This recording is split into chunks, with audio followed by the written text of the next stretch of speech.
এই যিটো মুখ্যমন্ত্ৰীৰ নতুন এটা সংজ্ঞা অসমত থকা মানুহবিলাকৰ বিষয়ে এই বিষয়ত তেখেতে বিধানসভাত যদিহে এখন আইন আনে কোনবিলাক মানুহ অচিনাকি কোনবিলাক মানুহ সন্দেহজনক তেতিয়াহ'লে আমি সুখী হ'ম কাৰণ ভাৰতীয় সংবিধানৰ শপত লওঁ আমি 126 জনে আৰু তাৰপিছত যিটো দলে সংখ্যাগৰিষ্ঠতা পায় সেই দলটোৱে কাৰ্যবাহী হিচাপে ৰাজ্যখনৰ শাসন চলায়। এতিয়া মুখ্যমন্ত্ৰীয়ে কিছুমান নতুন ডেফিনেশ্যন ইলেকশ্যনৰ প্ৰাক মুহূৰ্তত দিবলৈ আৰম্ভ কৰিছে নতুন সংজ্ঞা এটা হ'ল অচিনাকি প্ৰথম কথা কোনবিলাক চিনাকি তেনেকৈ যেনেকৈ থানাবিলাকত মানে ৱান্টেড ক্ৰিমিনেলৰ ফটো লিখি দিয়া থাকে যে এইকেইজন দুৰ্ধৰ্ষ অপৰাধী তেনেকৈ অসমৰ কোনবিলাক অচিনাকি কোনবিলাক চিনাকি তাৰ এটা সংজ্ঞা অসম বিধানসভাত মুখ্যমন্ত্ৰীয়ে এইবাৰ বিল আনি পেলাই উত্থাপন কৰক প্ৰথম কথা দ্বিতীয় কথা সন্দেহজনক এই সন্দেহজনক বিষয়টো অতি গুৰুত্বপূৰ্ণ এনেকৈ সন্দেহজনক কৈ অসমৰ এটা প্ৰজন্মক বিপথে পৰিচালিত কৰা হ'ল বুলি ক'লেও ভুল নহ'ব আজি যিহেতু বৰ্তমান সময়তো সেই কথাটো কৈ আছে আমি বিচাৰোঁ যে অসম চুক্তি অনুসৰি বিদেশী নাগৰিক যদি কোনো সন্দেহজনক ব্যক্তি বিদেশী হৈছে তেওঁলোকক অসমৰ পৰা বাহিৰলৈ পঠাই দিয়ক আৰু যদিহে বিজেপি চৰকাৰখনে ভোটৰ স্বাৰ্থত তেনেকুৱা কোনো সন্দেহজনক নাগৰিকক ৰাখিব বিচাৰে তেতিয়াহ'লে অন্য ৰাজ্যত ৰাখক আৰু এইটো কাম কৰাটো এইকাৰণেই জৰুৰী শেহতীয়াকৈ 2024 চনলৈকে আহিব পৰা মানুহকো অসমত নাগৰিকত্ব দিয়াৰ এটা যোজনা চলিছে যিটোৱে অসমীয়া জাতিৰ ধ্বংসৰ কাৰক হ'ব সেই গতিকে মুখ্যমন্ত্ৰী মহোদয়ৰ প্ৰতি মোৰ এইটোৱে অনুৰোধ আৰু যদি তেখেতে আমাক কয় আমাৰ ফালৰ পৰাই তেনেকুৱা এখন বিল আমি উত্থাপন কৰিম প্ৰিপেয়াৰ কৰি আৰু মুখ্যমন্ত্ৰীয়ে তাত ডেফিনেশ্যন দিলেই হৈ যাব মই এনেকুৱা উত্থাপন কৰিব পাৰিম যে অসমত থকা সন্দেহজনক নাগৰিকক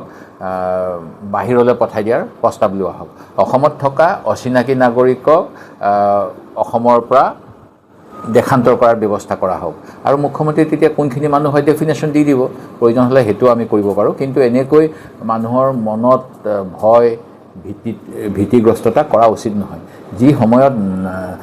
নাগালেণ্ডৰ পৰা কিছু লোকে আগ্ৰাসন কৰি অসমীয়া মানুহক ভয় ভাবুকি দি আছে সেই মানুহবিলাক অচিনাকি নে চিনাকি সেই কথাটো ক'ব লাগে যদি চিনাকি মানুহ তেওঁলোকক নিৰাপত্তা দিব লাগে কিন্তু এতিয়া মানে মুখ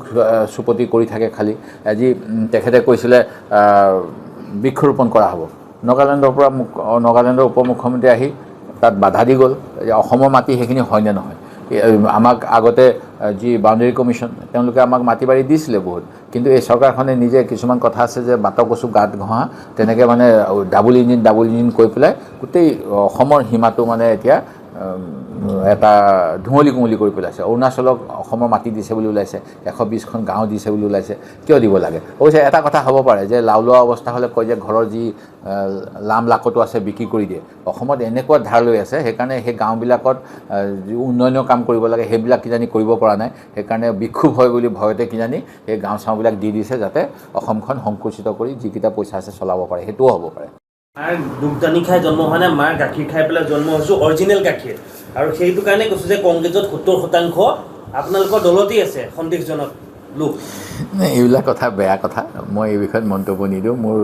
সকলো মাতৃৰ প্ৰতি শ্ৰদ্ধা আছে মৃণালিনী দেৱী ডাঙৰীয়ানীৰ প্ৰতি শ্ৰদ্ধা আছে মই বিশ্বাস কৰোঁ তেখেতেও নিশ্চয় হিমন্ত বিশ্ব শৰ্মাক দুগ্ধপান কৰাইছিল যেনেকৈ মোৰ মাতৃয়েও কৰাইছিল আৰু ডাক্তৰে কয় কেতিয়াবা কিছুমান মহিলাৰ অলপমান দুগ্ধ কম হয় তেতিয়া কিবা কিবি খুৱাব লগা হয় অতিৰিক্ত সেইটো এটা যদিহে এইটো বিধিৰ বিপাক বুলি ক'ব লাগিব তেনেকুৱা নহওক তাৰ বাবে চৰকাৰে বিভিন্ন আঁচনি গ্ৰহণ কৰে আমাৰ মুখ্যমন্ত্ৰীয়েও তেনেকুৱা আঁচনিবিলাকৰ কথা কৈয়ে থাকে কি কয় পোষণ অভিযান যে প্ৰধানমন্ত্ৰীয়ে কৰে এইবিলাক কাৰণতে কৰে সেই গতিকে এনেকুৱা কথাবিলাক ৰাজনীতিলৈ আনিলে নাৰীসকলক অপমান কৰা হয় কাৰণ গৰ্ভধাৰণটো নাৰীয়ে কৰে আৰু গৰ্ভধাৰণৰ লগতেই দুগ্ধপানৰ ব্যৱস্থাটো প্ৰকৃতিয়ে দিছে পুৰুষেতো দুগ্ধ খুৱাব নোৱাৰে সেইকাৰণে মাকৰ গাখীৰ খাবই লাগিব চবেই মুখ্যমন্ত্ৰী মহোদয়ে এইবিলাক কিয় কৈ থাকে মই বুজি নাপাওঁ একমাত্ৰ ভোটৰ স্বাৰ্থত কৰে বুলিয়ে মোৰ স্পষ্ট ধাৰণা হৈছে কাৰণ তেখেতে কৈছিল 10 ছেপ্টেম্বৰৰ ৰাতিপুৱা 11 বজাত প্ৰেছ কনফাৰেঞ্চ কৰি সকলো তথ্য ফাদিল কৰিম আৰু তাৰ পূৰ্বে বিধানসভাৰ ভিতৰত বিধানসভাৰ বাহিৰত তেখেতৰ সতীৰ্থ বিধায়কসকলে গৌৰৱ গগৈ পাকিস্তান ভ্ৰমণৰ সময়ত কি কৰিলে এইবিলাক একদম বিতং তালিকা দি আছিল ফেচবুক যোগেৰে যদি সেইবিলাক তেওঁলোকে ভুৱা প্ৰচাৰ চলাইছিল নেকি এতিয়া স্পষ্ট কৰিব লাগে আৰু